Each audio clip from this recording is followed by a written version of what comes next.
السلام عليكم ورحمة الله. وعليكم السلام ورحمة الله. أخويا من وقتاش أنتم في إضراب عن الطعام؟ عندنا اليوم الرابع وإحنا رانا في إضراب على الطعام. وشي المشكل نتاعكم ولا مطالبكم ولا؟ المشكل نتاعنا هو نقص مناصب الشغل، ومش نقولوا نقص مناصب الشغل، هو انعدام مناصب الشغل لليد العاملة البسيطة خاصة في الشركات النفطية. كما راهم يعرفوا كل المواطنين هنا والشباب، عندنا المشكل نتاع نقص اليد العاملة البسيطة في الشركات النفطية. هنا راهم مستهدفين تجورت خاصة، يعني نهضروا على المنطقة خاصة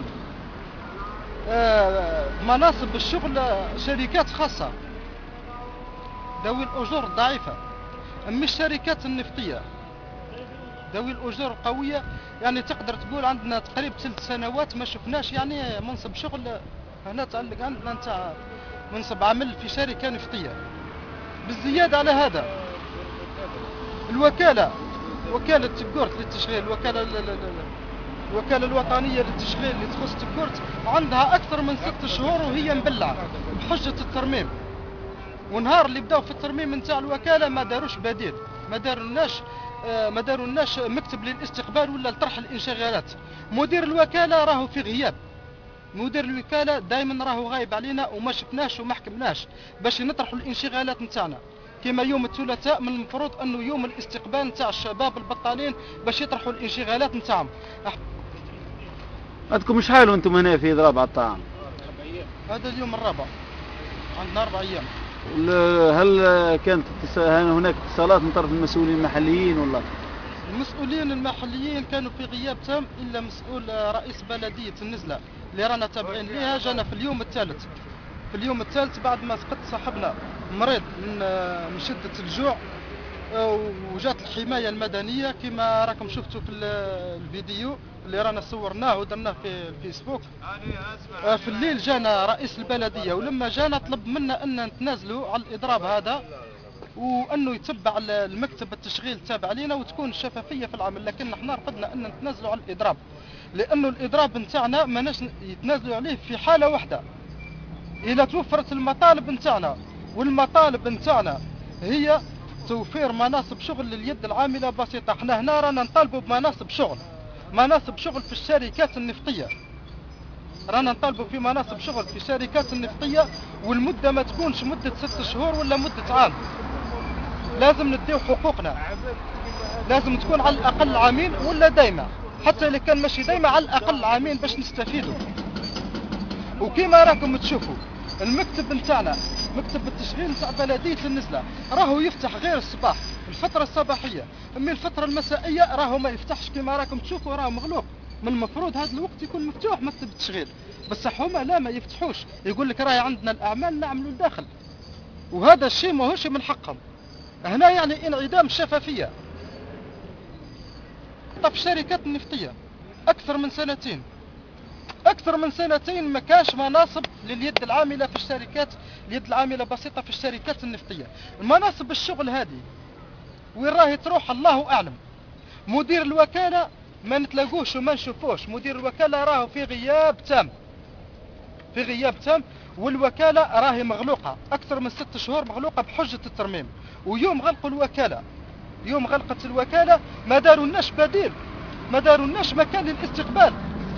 يوم الثلاثاء من حقنا باش يستقبلنا مدير الوكالة ونطرحوا عليه الانشغالات. احنا مدير الوكالة هذا ما يجيناش خلاص وما نشوفوا فيه، راهو في غياب تام، ما نطرحوا لا الانشغالات تاعنا لا حتى حاجة. مناصب العمل اللي تجينا هنا وش هي؟ يا اما الشركات الخاصة ذات الاجر الضعيف، ويا اما تجينا مناصب شغل نتاع الاطارات لي كادر ولي زانجينيور. وكي يبعثوهم من هنا يروحوا ويديروا الامتحان القبول، كي يديروا امتحان القبول يعاودوا يبعثوهم لهنا يقولوا لهم استنوا حتى نكلموكم وما يكلموهمش. كاين اللي دار 5 امتحانات، كاين اللي دار 12 امتحان، كاين وما كانش لا حياة لمن تنادي.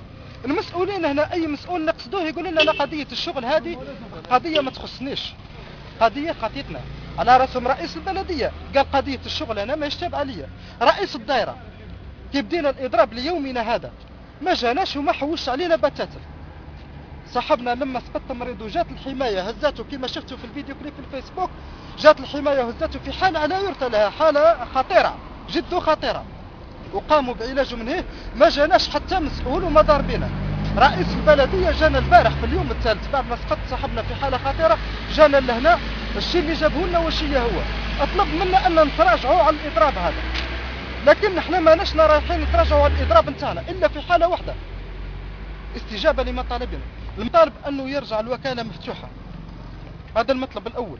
المطلب الثاني يكون عندنا يوم للاستقبال، اخر انه يكون عندنا يوم استقبال، يوم استقبال من طرف مدير الوكاله باش نطرحوا الانشغالات نتاعنا. المطلب الاخر نطلب الشفافيه في توزيع مناصب العمل.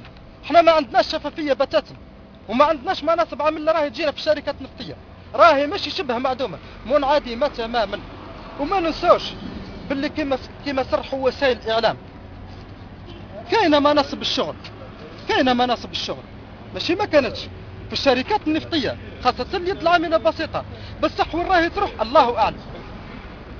احنا نشكروا السيد الوزير الاول عبد الملك سلال، قول الوزير الاول هاي سلال. احنا الشيء اللي رانا انها تتدخل تحط حد الفساد هذا، وتحط حد الارهابيين الاداريين، وتوضح لنا الامور، تحط لنا ناس يكونوا في محل الثقه. ماذا بينا الامور يوفروا لنا مناصب الشغل، خاصة اليد العاملة بسيطة. وكي نقول مناصب الشغل راني نقصد الشركات النفطية.